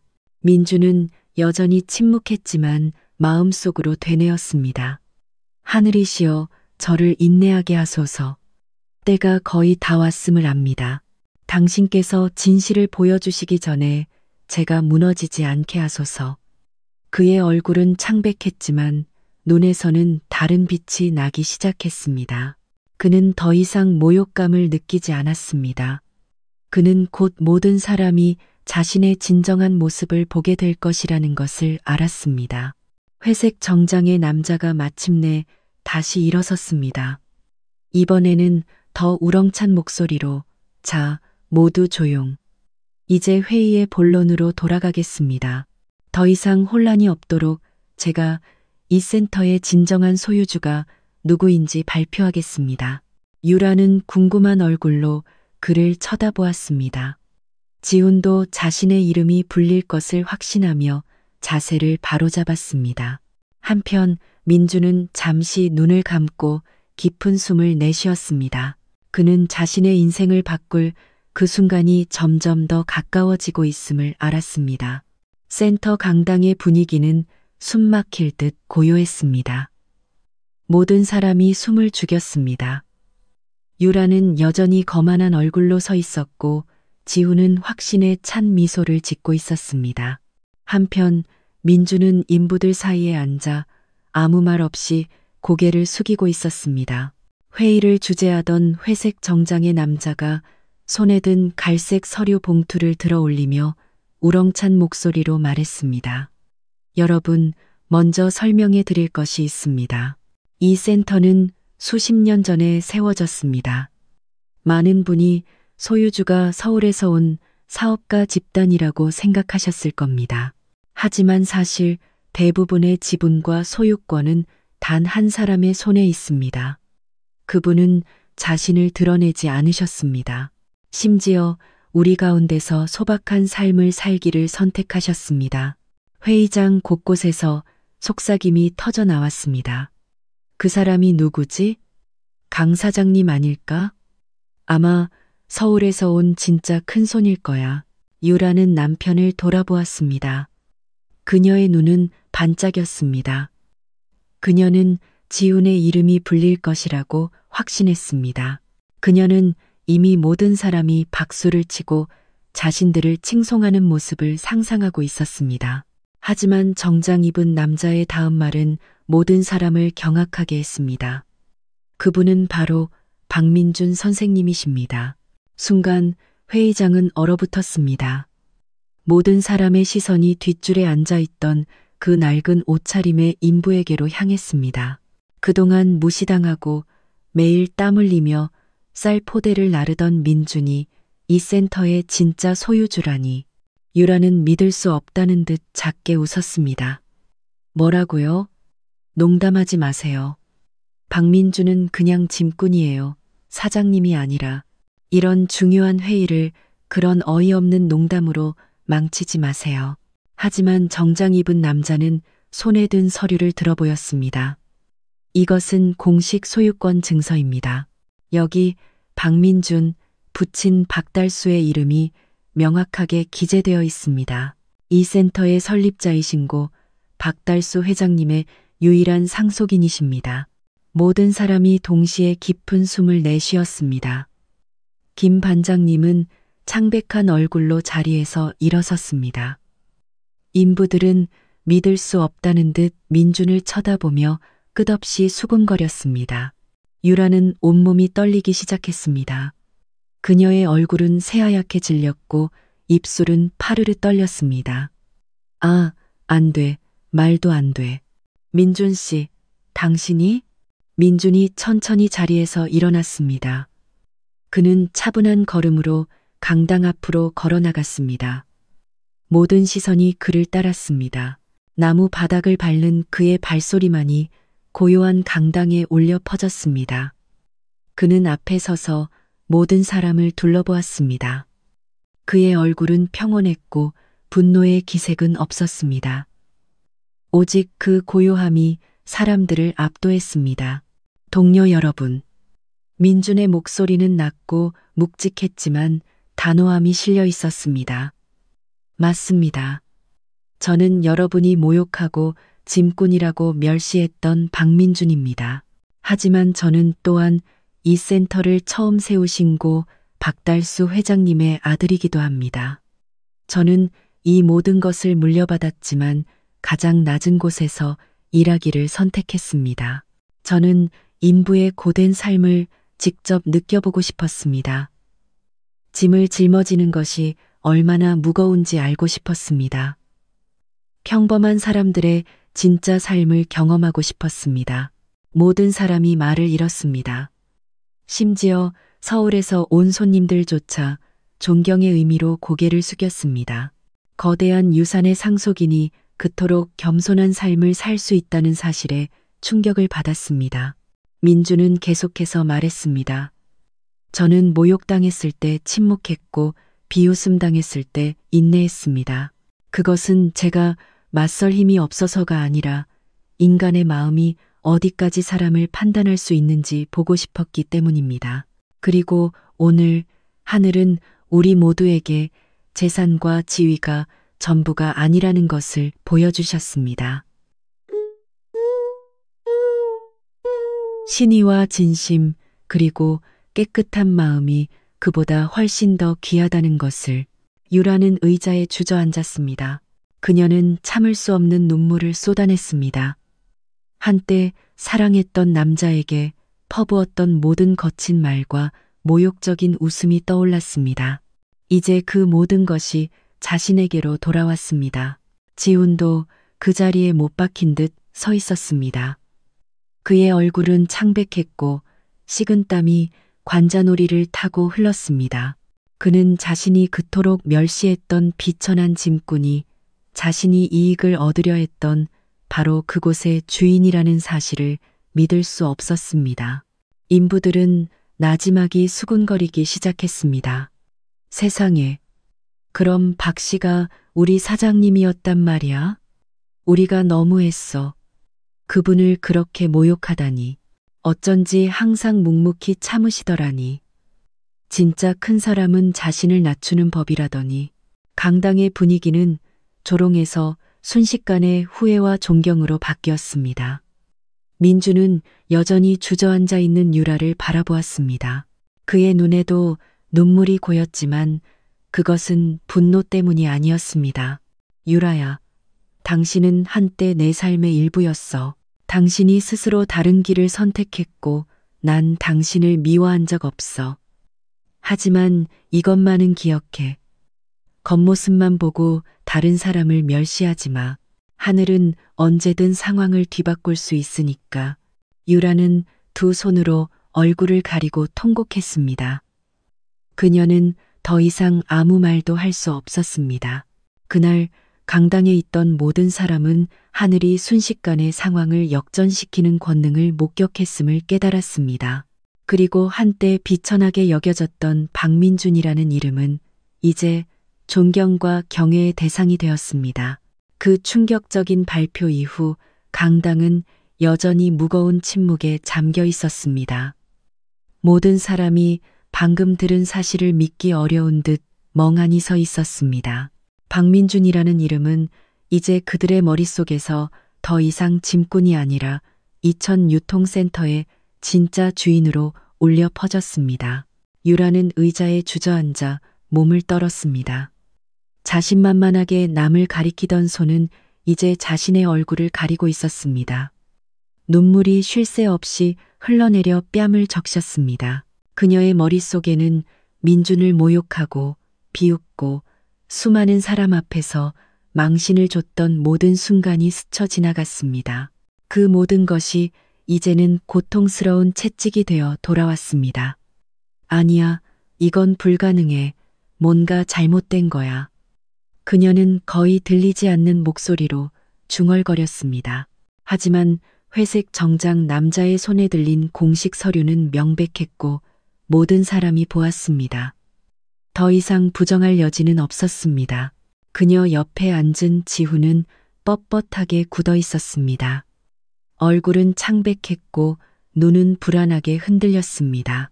그는 수치심을 감추려 애썼지만 관자놀이에서 흐르는 식은땀을 속일 수는 없었습니다. 그는 때때로 유라를 쳐다보며 그녀가 더 이상 자신들을 망신시키는 행동을 멈추기를 바랐습니다. 하지만 유라는 이미 이성을 잃은 상태였습니다. 민주는 강당 앞에 굳건히 서 있었습니다. 그의 얼굴은 여전히 평온했고 조금의 교만함도 찾아볼 수 없었습니다. 오히려 그의 차분한 태도가 모든 사람에게 더 깊은 존경심을 불러일으켰습니다. 그는 마음속 깊은 상처에도 불구하고 부드러운 눈빛으로 유라를 바라보았습니다. 유라야. 그의 목소리는 나지막했지만 분명하게 들렸습니다. 난 당신을 원망한 적 없어. 당신이 나를 수없이 모욕했을 때도 미워하지 않았어. 하지만 당신이 알았으면 해. 인생은 누가 부자고 가난한가의 문제가 아니라 누가 자기 마음을 깨끗하게 지킬 수 있는가의 문제라는 걸. 유라는 더욱 서럽게 울었습니다.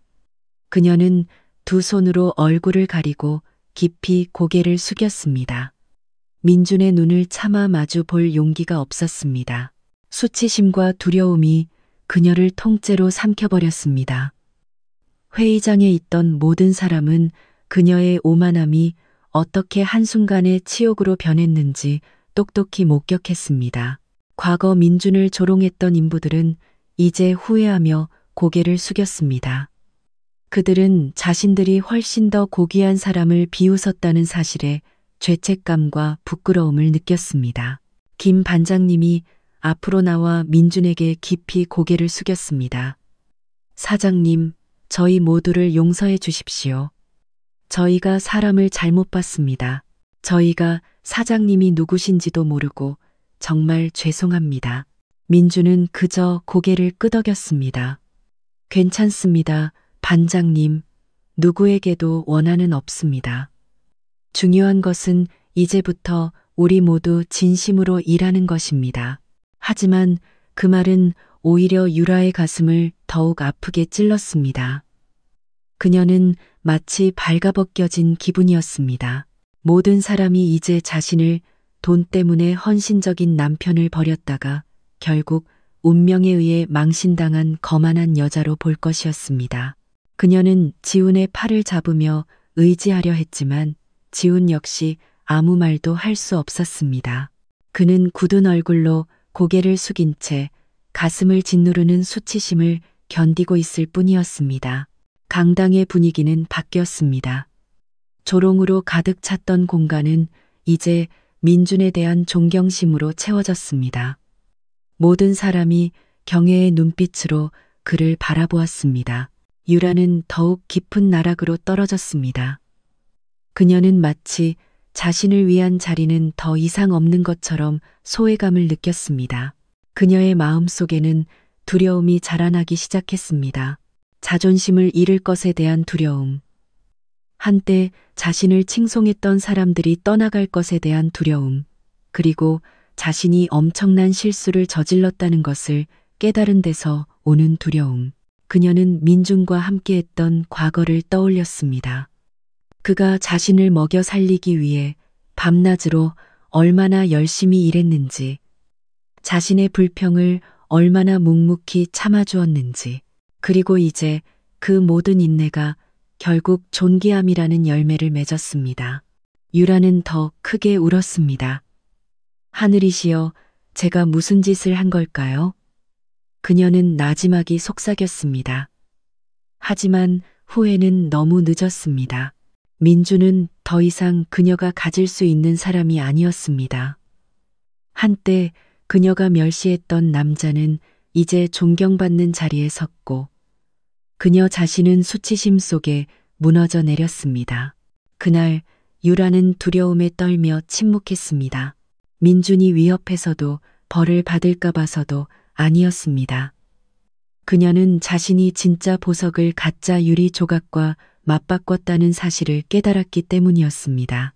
그리고 그 순간부터 그녀를 향한 모든 사람의 시선은 바뀌었습니다. 그녀는 더 이상 부유한 사장님의 아내가 아니라 자신의 탐욕에 패배한 여자로 기억될 것이었습니다. 강당은 여전히 숨막히는 침묵에 휩싸여 있었습니다. 유라는 창백한 얼굴로 주저앉아 몸을 떨었고 눈물은 멈추지 않았습니다. 옆에 있던 지우는 수치심을 감추지 못한 채 고개를 숙이고 있었습니다. 인부들은 여전히 충격에서 벗어나지 못했고 서울에서 온 손님들은 존경과 의아함이 뒤섞인 눈으로 민준을 바라보았습니다. 모든 사람이 한때 비천하게 여겨졌으나 이제는 이천 유통센터의 진짜 주인으로 밝혀진 그 남자의 말을 기다렸습니다.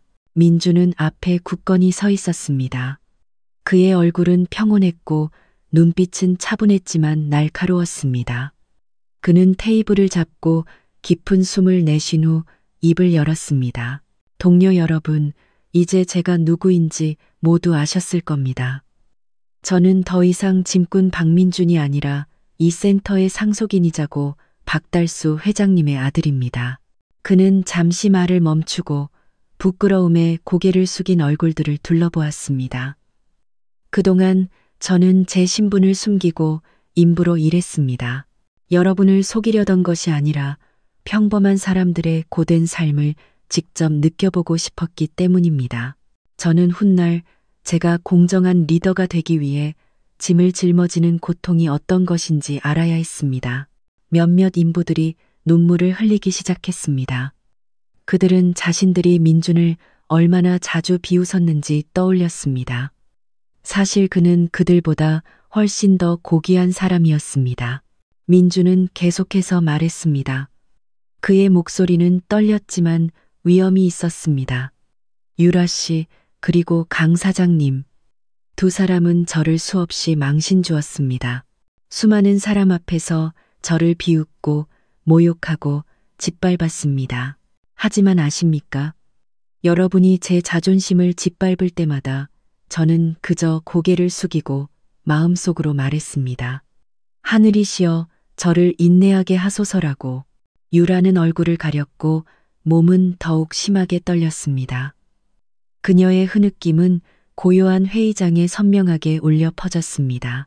그리고 오늘 민준이 말을 이었습니다. 하늘은 그 권능을 보여주셨습니다. 인간은 남을 모욕할 수 있지만 오직 하늘만이 사람을 높이거나 낮출 수 있다는 것을. 재물이 많다고 자만하지 마십시오. 좋은 옷을 입었다고 고귀하다고 착각하지 마십시오. 마음이 오만함으로 가득 차 있다면 그 모든 것은 아무 의미가 없습니다. 그 문장들은 유라와 지훈의 가슴에 정확히 밝혔습니다. 그들은 민준을 쳐다볼 용기가 없었습니다. 민준은 인부들을 향해 고개를 돌렸습니다. 여러분도 마찬가지입니다. 저는 여러분의 조롱에 화나지 않습니다. 인간이 겉모습에 쉽게 현혹된다는 것을 이해합니다. 하지만 오늘부터는 배우십시오. 결코 사람을 옷차림이나 직업만으로 판단하지 마십시오. 여러분이 모욕하는 그 사람이 사실은 하늘 앞에서 더 고귀한 사람일 수 있습니다. 몇몇 인부들은 더욱 깊이 고개를 숙였습니다. 나지막이 흐느끼는 사람도 있었습니다. 김 반장님은 손등으로 눈물을 닦았습니다. 민주는 다시 유라를 바라보았습니다. 그의 얼굴에는 상처가 가득했지만 여전히 부드러웠습니다. 유라야, 당신은 한때 내 삶의 일부였어. 난 결코 그것을 잊지 않을 거야. 당신이 나를 떠나고 나를 모욕했을지라도 나는 증오로 갚지 않을 거야. 나는 그저 당신이 배우기를 바랄 뿐이야. 결코 오만하지 마. 다른 사람의 자존심을 짓밟지 마. 보아라, 하늘은 순식간에 모든 것을 뒤바꿀 수 있으니. 유라는 더 크게 울었습니다. 민준 씨, 미안해요. 내가 잘못했어요. 그녀의 목소리는 후회로 가득 차 끊어졌습니다. 민준은 잠시 고개를 숙였다가 단호하게 말했습니다. 나는 오래전에 당신을 용서했어. 내가 강해서가 아니라 복수심이 내 마음을 더 망가뜨릴 뿐이라는 것을 알기 때문이야. 하지만 기억해, 용서가 당신이 돌아올 수 있다는 뜻은 아니야. 우리의 길은 이미 달라졌어. 당신이 스스로 당신의 삶을 선택했으니까. 유라는 흐느끼다 몸을 가누지 못했습니다. 지훈이 그녀를 부축하려 했지만 그의 얼굴 역시 수치심으로 가득 차 있었습니다. 민주는 강당에 있는 모든 사람을 향해 돌아섰습니다.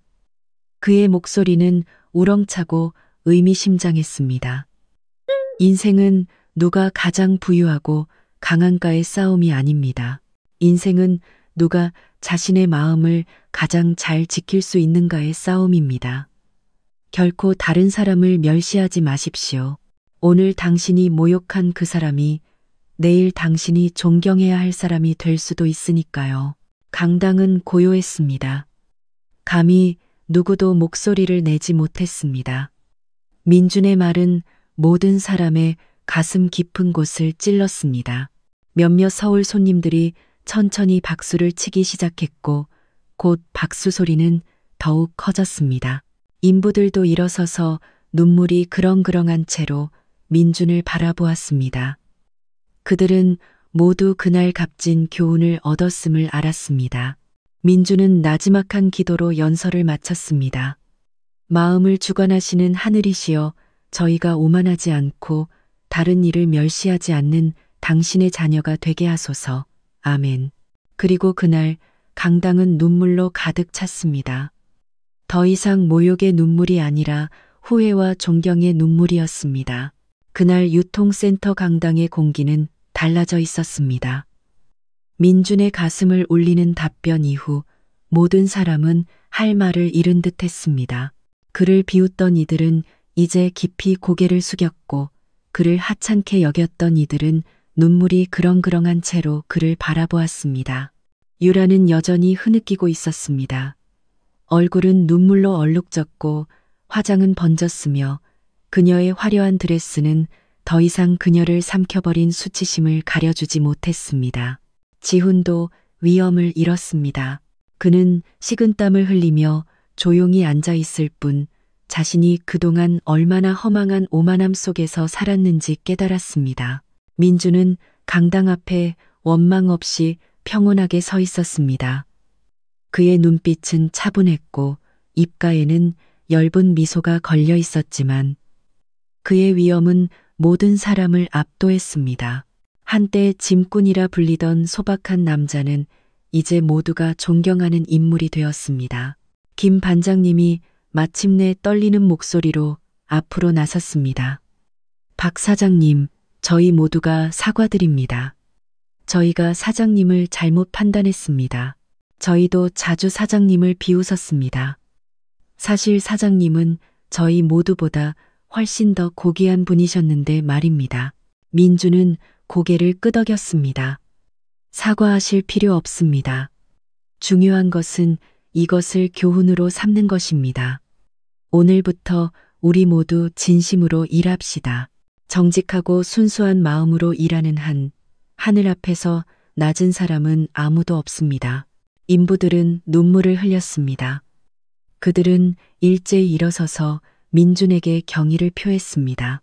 강당 한 구석에서 유라가 천천히 일어섰습니다. 여전히 고개를 숙인 채 그녀는 비틀거리는 걸음으로 다가왔습니다. 모든 사람이 그녀를 주목했습니다. 그녀는 민준 앞에 서서 울면서 무릎을 꿇었습니다. 민준 씨, 내가 정말 후회해요. 내가 눈이 멀었어요. 내가 잘못 선택했어요. 내가 당신을 모욕했어요. 사실 당신은 내가 만났던 최고의 남자였는데. 미안해요. 제발, 제발 용서해줘요. 그녀의 통곡은 많은 사람의 마음을 울렸습니다. 민주는 눈물이 고인 채 그녀를 바라보았지만 그의 태도는 확고했습니다. 유라야, 나는 오래전에 당신을 용서했어. 당신을 미워하지 않아. 하지만 기억해, 인생은 선택이야. 당신은 당신의 길을 선택했어. 과거로 돌아갈 수 있을 거라 기대하지 마. 우리의 길은 이제 다르니까. 유라는 더 크게 울었습니다. 세상이 무너져 내리는 것 같았습니다. 그녀는 지훈을 돌아보며 기댈 곳을 찾았지만 지훈 자신도 부끄러움에 고개를 숙인 채 아내도 민준도 쳐다보지 못했습니다. 민준은 단호하게 말했습니다. 나는 당신의 모든 모욕을 모욕으로 갚지 않을 거야. 당신의 눈물을 복수심으로 받지도 않을 거야. 모든 것은 하늘이 판단하시겠지. 분명한 것은 오늘부터 나는 이 책임을 올바르게 수행할 것이라는 점이야.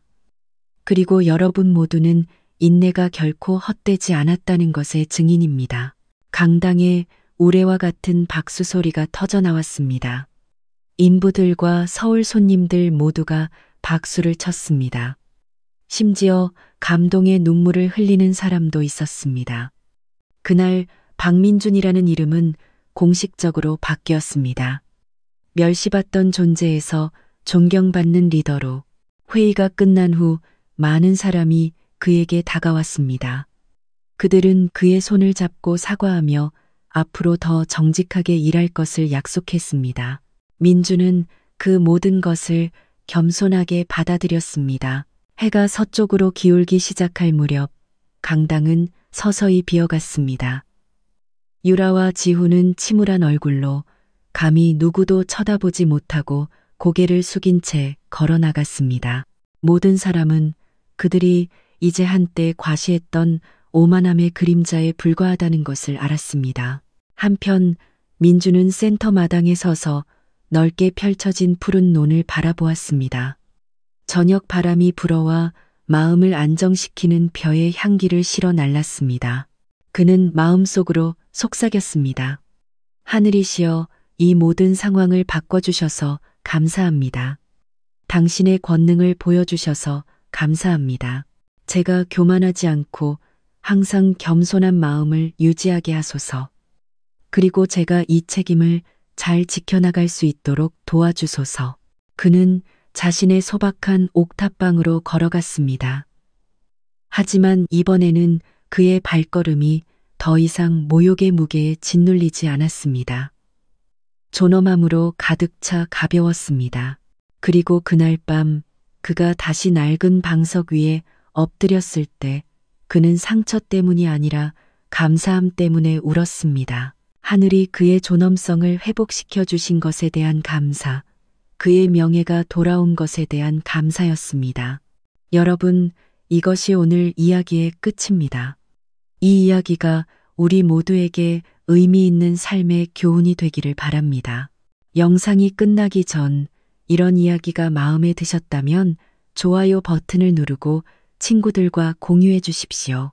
그리고 산골짜기 지혜 채널을 구독하시면 앞으로도 흥미롭고 의미 있는 이야기들을 놓치지 않으실 겁니다. 귀한 시간을 내주셔서 대단히 감사합니다. 안녕히 계십시오.